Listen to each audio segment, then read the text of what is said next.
The rain poured relentlessly over the outskirts of Fort Bragg, North Carolina, transforming the usually busy streets into shimmering rivers of reflected headlights.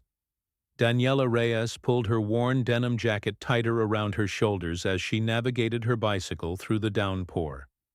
At 26, she had become accustomed to battling the elements during her daily commute from the community college, where she taught ESL classes to military families 3 evenings a week. Tonight had been particularly challenging. The storm had rolled in unexpectedly, catching many unprepared, including Daniela. As she pedaled along the slick roads, her thoughts drifted to the warm apartment waiting for her, where she could finally shed her soaked clothes and continue working on her master's thesis. Just 2 more miles, and she'd be home. The distant sound of a car horn pulled her attention back to the present. Through the curtain of rain, Daniela spotted a silver sedan on the shoulder of the road, hazard lights blinking weakly against the gathering darkness. An older woman stood beside it, shoulders hunched against the downpour, frantically waving at passing vehicles that continued speeding by. Daniela hesitated. She was already drenched and exhausted, but something about the woman's desperate gestures tugged at her conscience. With a resigned sigh, she veered toward the shoulder, careful to avoid the puddles that could conceal dangerous potholes. "Do you need help?" Daniela called out, dismounting her bicycle. The woman turned, relief washing over her face. She appeared to be in her 60s, with silver-streaked hair plastered to her forehead from the rain, wearing a light cardigan that offered little protection against the elements. "Oh, thank goodness," the woman replied, her voice betraying both frustration and gratitude. "My car just died, and my phone's dead too. I was heading to meet my son for dinner, but now—" She gestured helplessly at the vehicle. "I'm Daniela," she introduced herself, extending a hand. "Let me take a look. What happened before it stopped?" "Eleanor Baker," the woman replied, shaking Daniela's hand. "It just sputtered and died. The gauge showed empty, but I could have sworn I had at least a quarter tank." Daniela nodded, already suspecting the issue. "Fuel gauges can be unreliable. There's a gas station about half a mile down the road. We could push it there." Eleanor's eyes widened. "Push it? In this weather? Honey, I appreciate the offer, but shouldn't we call for help?" Daniela smiled, patting her pocket. "My phone's in a waterproof case, but reception is spotty here. By the time help arrives, we could have you back on the road. I'm stronger than I look," she added with a wink. Eleanor hesitated, glancing skeptically at Daniela's 5'4" frame. "Well, if you're certain—" "I am. Let me secure my bike to your car first." Within minutes, Daniela had fastened her bicycle to the sedan's trunk with a bungee cord from her backpack. She instructed Eleanor to steer while she positioned herself at the rear of the vehicle. "Release the brake when I say so, and keep it in neutral," Daniela called out. "Ready? Now!" With surprising strength born from years of cycling, Daniela pushed against the car. It resisted at first, then gradually began to roll forward. The rain continued its assault, soaking through her clothes completely, but she pressed on, her sneakers fighting for traction on the slippery asphalt. "You're doing great, Eleanor. Just keep steering." The half-mile journey felt interminable. Cars occasionally passed, their drivers casting curious glances but never stopping to offer assistance. Daniela's muscles burned with exertion, but she maintained a steady pressure, determined to reach their destination. Finally, the bright lights of the gas station came into view.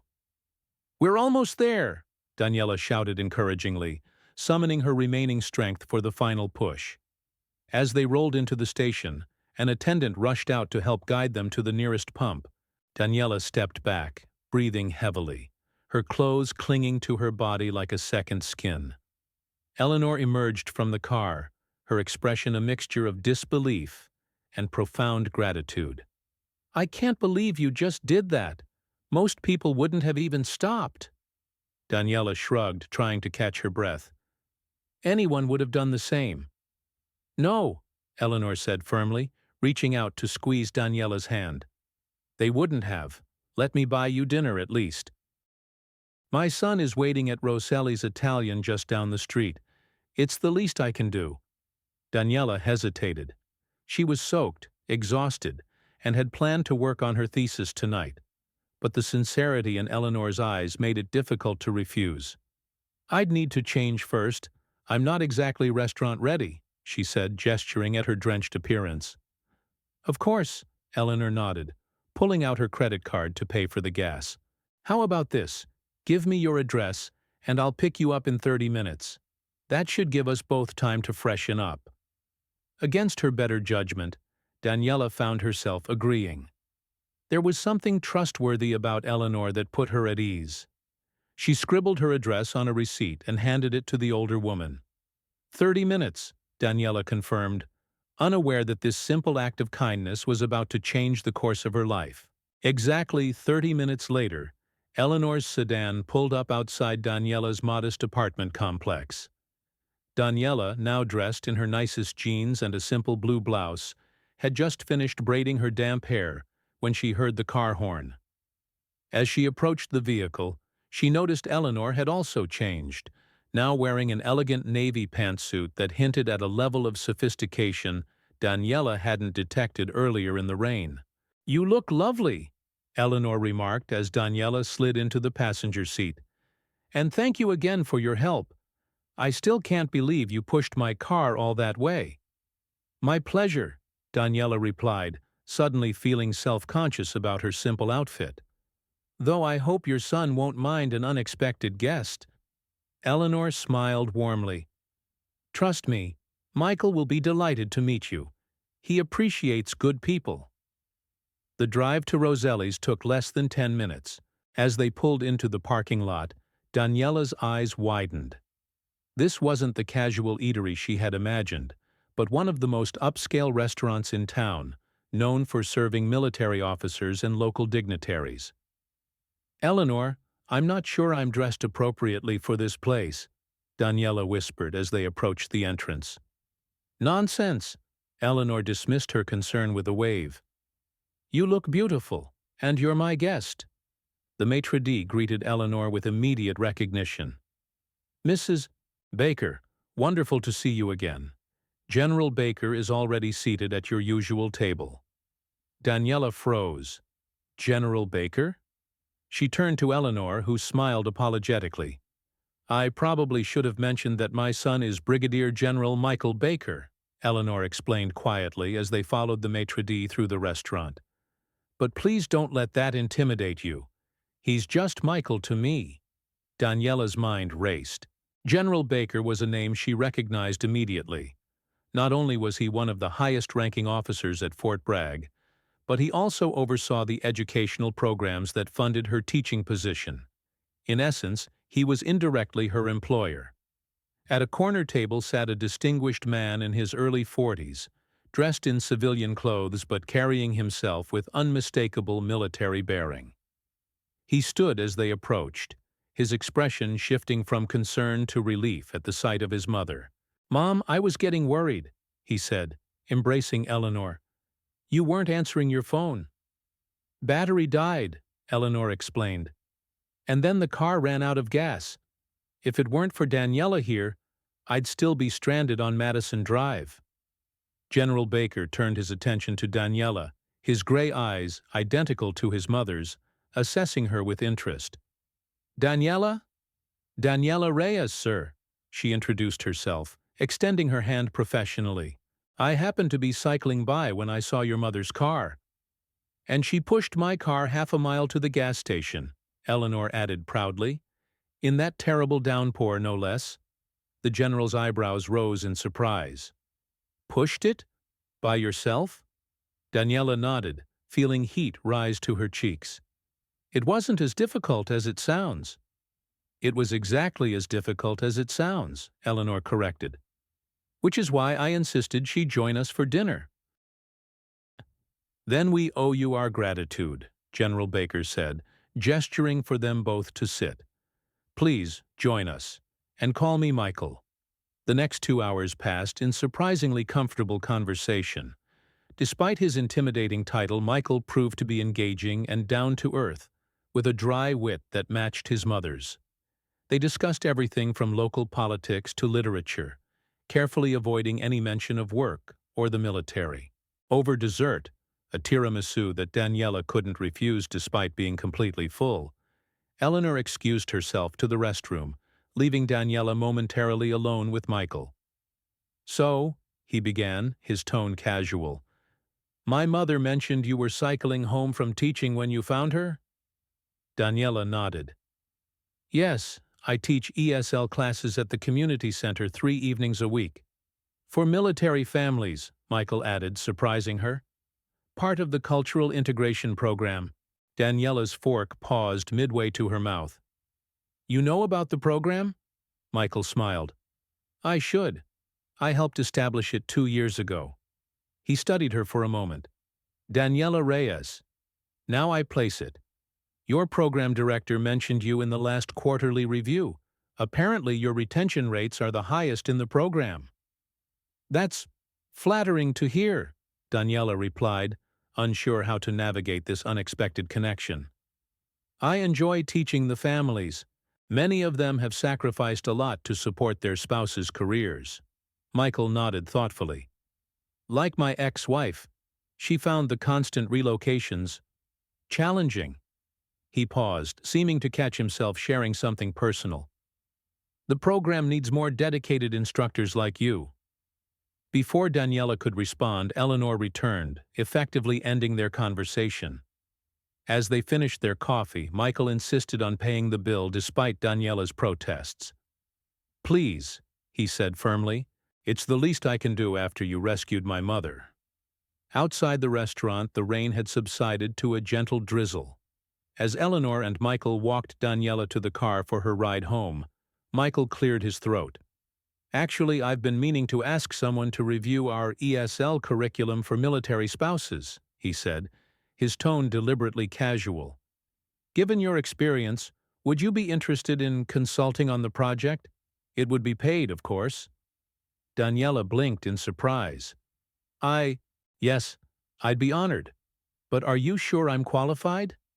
"More than qualified," he assured her. "And after tonight, I know you're committed. Not many people would have stopped to help a stranger in that weather, let alone push their car to safety." Eleanor beamed at them both. "It's settled then. Michael will contact you with the details." She pulled Daniela into a warm hug. "And I expect to see you again soon, regardless of curriculum reviews." As they drove Daniela home, she stared out the window, processing the evening's unexpected turn of events. What had begun as a simple act of kindness had somehow connected her to people who could help advance her career and, potentially, improve the program she cared about deeply. When Eleanor dropped her off, Michael stepped out to say goodbye. "Thank you again, Ms. Reyes," he said formally, handing her his business card. "I'll be in touch about the curriculum project." Daniela accepted the card, noting the Department of Defense emblem.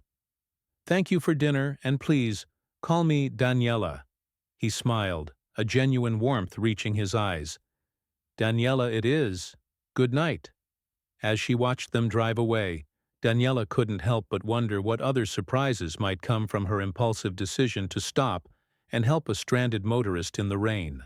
2 weeks after the dinner at Rosselli's, Daniela found herself sitting in a conference room at Fort Bragg's Education Center, surrounded by curriculum specialists and program administrators. At the head of the table, Michael, or General Baker, as she consciously reminded herself to call him in this professional setting, was reviewing her proposed changes to the ESL program. "Ms. Reyes suggests restructuring the course to include more practical vocabulary related to military life," he explained, gesturing to her detailed report. "She's also recommended implementing cultural exchange events to help families integrate more effectively into the community." The education director, Dr. Harriet Wilson, nodded approvingly. "These recommendations align perfectly with our goals for the program. The cultural exchange events, in particular, could address the isolation many spouses report feeling." Daniela sat quietly, still somewhat overwhelmed by how quickly events had unfolded. What had begun as a curriculum review had expanded into a comprehensive proposal for enhancing the entire ESL program. General Baker had taken her suggestions seriously, even advocating for additional funding to implement them. Ms. Reyes, Dr. Wilson addressed her directly. Would you be willing to oversee the implementation of these changes? We could adjust your teaching schedule to accommodate the additional responsibilities. Daniela hesitated, caught off guard by the offer. I'd be honored, but I'm also working on my master's thesis. I'm not sure I could manage both effectively. General Baker interjected. What's your thesis topic, if you don't mind my asking? Cross-cultural communication in military communities, Daniela replied. Specifically, how language barriers affect the integration and well-being of military families. A murmur of interest circled the table. Dr. Wilson leaned forward. That dovetails perfectly with this project. Perhaps we could structure your role to complement your research? The program could serve as a case study for your thesis. The suggestion was enticing. It would not only advance her career but potentially strengthen her academic work as well. Daniela found herself nodding. If we could coordinate the schedules, I'd be very interested. Excellent, General Baker concluded. Dr. Wilson, please work with Ms. Reyes to establish a suitable arrangement. Now, regarding the budget allocation, the meeting continued for another hour, with Daniela occasionally contributing insights from her teaching experience. By the time they adjourned, she had been officially appointed as the program's Cultural Integration Specialist, a newly created position that came with a modest but welcome salary increase. As the room cleared, General Baker approached her. Ms. Reyes, do you have a moment? Of course, sir, she replied, gathering her notes.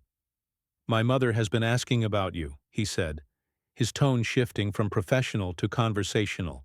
She's hosting a small gathering at her home this Sunday. Nothing formal, just a few friends and family. She'd be delighted if you could attend. Daniela was surprised by the invitation. That's very kind of her, but I wouldn't want to intrude on a family event. You wouldn't be intruding, he assured her. My mother doesn't extend invitations lightly. She's quite taken with you, and frankly, she could use more friends like you in her life. He hesitated before adding, since my father passed 3 years ago, her social circle has contracted significantly. The personal admission caught Daniela off guard. I'm sorry about your father. Michael nodded in acknowledgement. So, can I tell her you'll come? Around 2 o'clock? I can text you the address. Put that way, it was difficult to refuse. Yes, I'd be happy to. Good. He smiled, briefly resting his hand on her shoulder. And off the record, excellent work today. Your insights are exactly what this program needs. As Daniela left the building, she reflected on how dramatically her life had changed in just 2 weeks. A chance encounter in the rain had led to professional opportunities she couldn't have anticipated. Yet as she cycled home, a nagging concern persisted.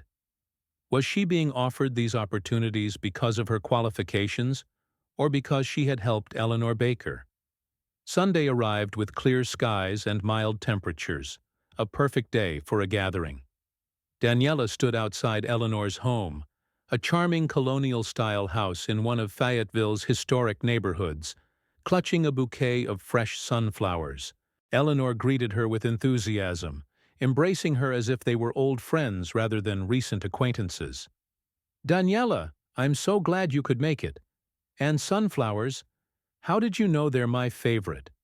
Just a lucky guess, Daniela smiled, following Eleanor into a spacious living room where about a dozen people were engaged in conversation. She recognized Michael immediately, standing near the fireplace in casual attire, khakis and a blue button-down that softened his usually commanding presence. Everyone, Eleanor announced, this is Daniela Reyes, the wonderful young woman who rescued me from the storm a few weeks ago. All eyes turned to Daniela, who felt a flush creeping up her neck. It really wasn't that dramatic, she protested quietly. Nonsense, Eleanor countered. Come, let me introduce you to everyone. For the next hour, Daniela circulated among Eleanor's friends, a mix of military spouses, community leaders, and family members.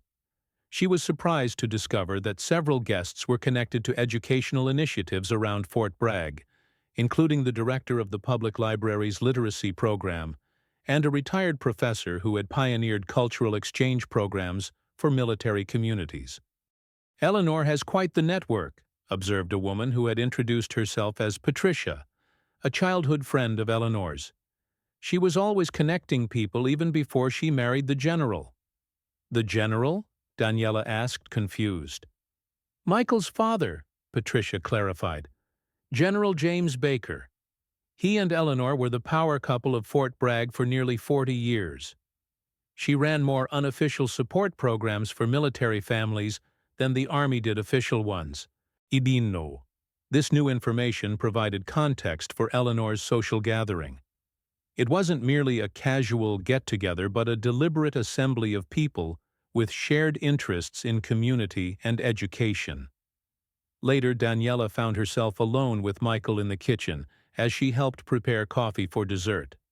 "Your mother has impressive friends," she commented, arranging cups on a tray. Michael smiled knowingly. "Mom's been building bridges between the military and civilian communities for decades. Most of the educational outreach programs at Fort Bragg exist because she convinced my father they were necessary. That explains where you got your interest in programs like the ESL initiative." "Partly," he acknowledged, "though my motivations became more personal after my marriage ended. My ex-wife was from Ecuador. Her struggles to feel accepted in the military community opened my eyes to gaps in our support systems." Daniela hadn't expected such a candid admission. "I'm sorry it didn't work out." 10 years, 3 continents, and 6 relocations, he said with a hint of resignation. "The military lifestyle isn't for everyone." "No, it isn't," Daniela agreed. "That's why the work we're doing matters. If we can help families navigate the challenges better, maybe more marriages will survive." Michael studied her with interest. "Is that why you're so committed to the program? Personal experience?" Daniela hesitated, then decided to reciprocate his candor. "My father was military, Marine Corps. We moved constantly. My mother struggled with each relocation, especially since English wasn't her first language. By the time I was 16, their marriage had collapsed under the strain." She paused, surprised by her own willingness to share something so personal. "I guess I'm trying to create the support system my mother never had." Understanding passed between them, a recognition of shared purpose born from different but parallel experiences. Eleanor's voice interrupted the moment. "Is that coffee ready? Everyone's waiting for dessert." As the afternoon progressed, Daniela found herself increasingly drawn into conversations about community initiatives and educational opportunities. By the time guests began departing, she had agreed to collaborate with the library director on a bilingual reading program and had exchanged contact information with several others. "You've made quite an impression," Michael commented as he walked her to her car. "Though I'm not surprised. You have a way of connecting with people." "Your mother is the one with that talent," Daniela replied. "She assembled an entire room of people who care about the same issues I do." Michael smiled, leaning against her car door. "Did you think that was a coincidence? Mom's been planning this gathering since the night you pushed her car. She recognized something in you, the same thing I saw during our curriculum meeting." "And what's that?" Daniela asked, curious despite herself. "Genuine commitment, not to careers or accolades, but to making a difference in people's lives." He straightened, suddenly self-conscious.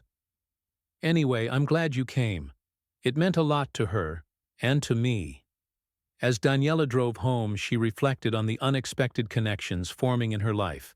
What had begun as a simple act of kindness on a rainy evening was evolving into something more significant, a network of relationships and opportunities that aligned perfectly with her personal and professional aspirations. Yet beneath her gratitude lay a persistent question. Where would these new connections lead her? And was she prepared for the answer? 6 months later, on a crisp autumn morning, Daniela stood before a packed auditorium at Fort Bragg's community center. Behind her, a projection screen displayed data from the enhanced ESL program. Statistics showing improved retention rates, higher English proficiency scores, and, most significantly, increased community engagement among military families. The Cultural Exchange Initiative has fostered connections between military and civilian communities that extend beyond language acquisition, she explained, indicating a particularly impressive graph.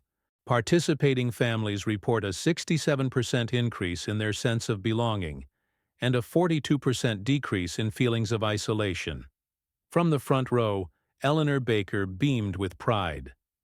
Beside her sat Michael, General Baker in this context, whose expression remained professionally neutral despite the occasional approving nod. These results wouldn't have been possible without collaborative efforts across multiple departments, Daniela continued, acknowledging the team that had helped implement her proposals. By addressing cultural integration alongside language skills, we've created a more holistic approach to supporting our military families. As Daniela concluded her presentation, the audience responded with enthusiastic applause. Dr. Wilson took the podium to announce that the Department of Defense had approved funding to expand the program to 3 additional military installations, with Daniela serving as program consultant. The announcement caught Daniela by surprise. She had known the program was being considered for expansion, but not that she would play a role in its implementation beyond Fort Bragg. Following the presentation, a reception was held in the center's atrium. Daniela found herself surrounded by colleagues, military officials, and program participants, all eager to discuss the initiative's success. "Ms. Reyes," called a familiar voice. Daniela turned to see Eleanor approaching, arms outstretched. "What a wonderful presentation! I knew you were the right person for this project the moment you stopped to help me in that storm." Daniela embraced the older woman warmly. "I should be thanking you. None of this would have happened if you hadn't invited me to dinner that night." "Nonsense," Eleanor dismissed with a wave.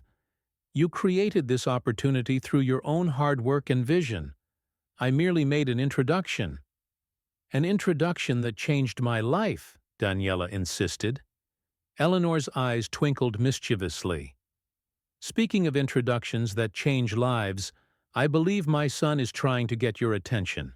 Daniela glanced across the room where Michael stood conversing with several officers. As if sensing her gaze, he looked up, offering a subtle smile before excusing himself and making his way toward them. "Congratulations, Ms. Reyes," he said formally, mindful of their professional setting. "The presentation was impressive, as are the program results." "Thank you, General," Daniela replied with equal formality. Though it was truly a team effort, Eleanor glanced between them, barely concealing her amusement at their careful professionalism. "Well, I should mingle. So many people to congratulate." With a knowing smile, she drifted away, leaving them momentarily alone despite the crowded room. Michael's demeanor softened slightly. "I wanted to tell you personally. The expansion proposal you submitted was instrumental in securing the additional funding. The committee was particularly impressed by your emphasis on measuring quality of life improvements, not just language acquisition metrics." "That means a lot coming from you," Daniela admitted, "especially considering how this all began." "Ah, yes, with you pushing my mother's car through a downpour," he recalled, his eyes crinkling with humor. "Quite the unorthodox start to a professional relationship." The term professional relationship hung between them, seemingly insufficient to describe what had developed over the past 6 months. Beyond their work on the ESL program, Daniela had become a regular guest at Eleanor's Sunday gatherings.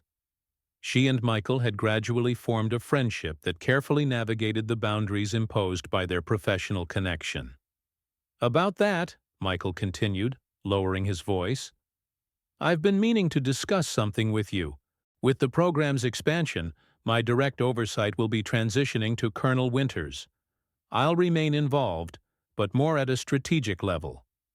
Daniela processed this information, unsure of its implications. I see. Is that a good thing? It could be, he replied enigmatically. It would remove certain professional complications. Before Daniela could ask for clarification, they were interrupted by the base commander requesting Michael's attention. With an apologetic smile, he excused himself, leaving Daniela to wonder about the meaning behind his words. Later that evening, as Daniela was gathering her materials to leave, she discovered a handwritten note tucked into her portfolio. The Botanical Gardens, Saturday, 2 p.m.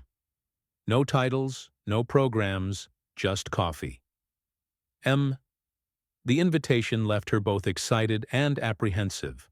For months, she had carefully compartmentalized her feelings for Michael, telling herself that any perceived connection was simply professional admiration, complicated by gratitude. The note suggested he might have been doing the same. Saturday arrived with painful slowness. Daniela chose her outfit with uncharacteristic indecision, a casual dress that struck a balance between effort and nonchalance. As she approached their meeting spot by the garden's central fountain, she spotted Michael already waiting, dressed in jeans and a simple gray sweater that transformed him from General Baker into simply Michael. "You came," he said, a hint of relief in his voice. "Did you think I wouldn't?" she asked, falling into step beside him as they began walking the garden path. "Professional boundaries can be complicated," he replied. "I wasn't sure if you'd prefer to maintain them, though." Daniela considered this.